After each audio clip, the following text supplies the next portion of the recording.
I'm standing in middle of the road in Oxford, the Broad Street, right outside the Balliol College. And right here at this spot, 3 men were burned alive. And I'm not talking about the distant century. I'm not talking about the Middle Ages. I'm talking about mid-1600s, within the living memory of Shakespeare.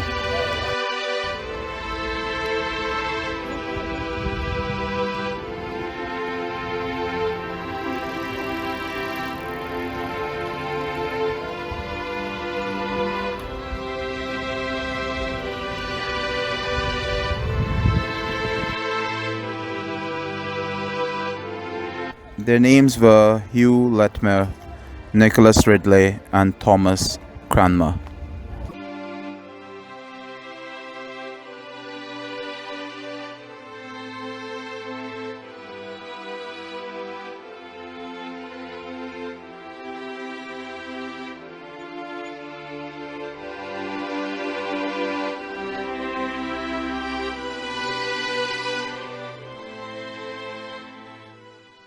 And the 3 were bishops, the archbishops, the most senior personnel of the Church of England. And they were burned on order of the crown, not for violence, not for treason, but for heresy, for believing in something wrong. And here where it gets interesting, the woman who ordered their killing, the Queen Mary I, was herself the daughter of a woman her father declared to be heretic.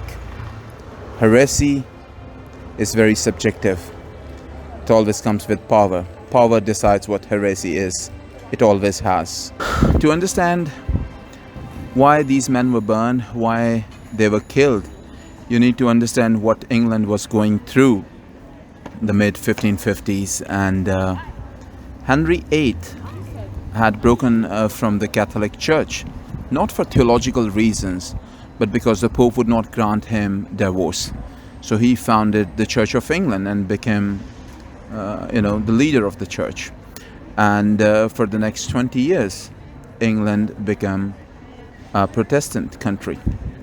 And after Henry VIII passed away, his son Edward became the king, but he lived not long enough. And after him, the throne was passed to Mary, Henry's Catholic daughter, and she made the England Catholic again, and she was willing to burn people for the cause. Latimer and Ridley were burned first together on 16th of October 1555. Cranmer, the Archbishop of Canterbury, the most senior churchman in England, was made to watch. They kept him alive for 5 more months, making him recant his Protestant belief publicly, repeatedly. He signed 6 recantations, hoping perhaps that it would save his life. On the 21st of March 1556, Thomas Cranmer was led out to be burned. He had recanted. He had signed the papers. He had said what the crown wanted him to say. And then, the very last moment, he took it all back.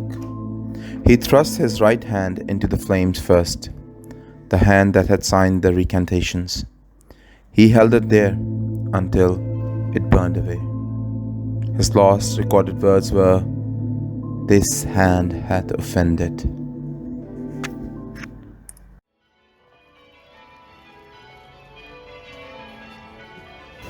There is a monument to these 3 men. It was built in 1843, nearly 300 years after their death. It's a Gothic spire, impressive, serious. It's also on a traffic island.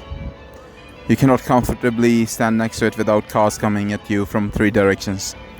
It tells you something about how much thought went into the location. But here's what I kept thinking about. The memorial is here on St. Charles.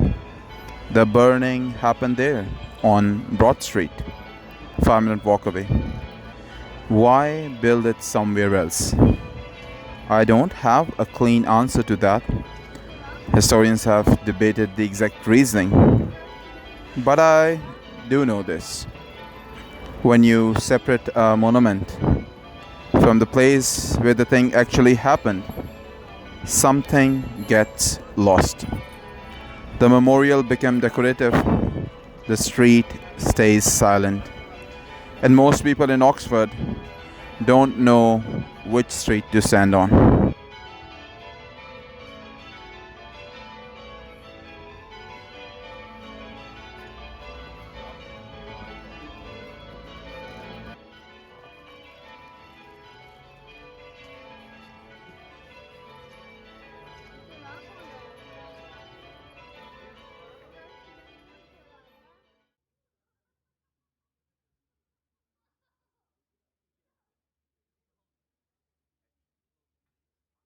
Mary I burned almost 300 people during her 5-year reign, and she earned the name Bloody Mary. There is something nobody talks about. Before her, her father, Henry, also burned Catholics when he became Protestant, and his successor Elizabeth also executed Catholics. So everyone burned individuals, people. It's all about who gets to write the history afterwards. Heresy is always defined by whoever holds the power. In 1555, Protestant communion was heresy. 20 years earlier, Catholic Mass was heresy.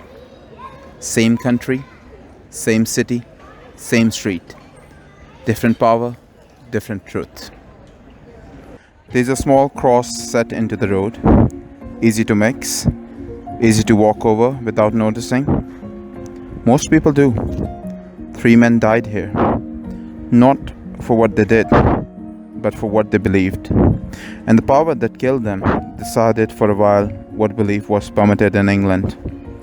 That's not ancient history. That's a reminder. Power always decides what counts as truth. The only question is whether you notice or whether you walk straight over it. Stop, look around. I see you in the next one.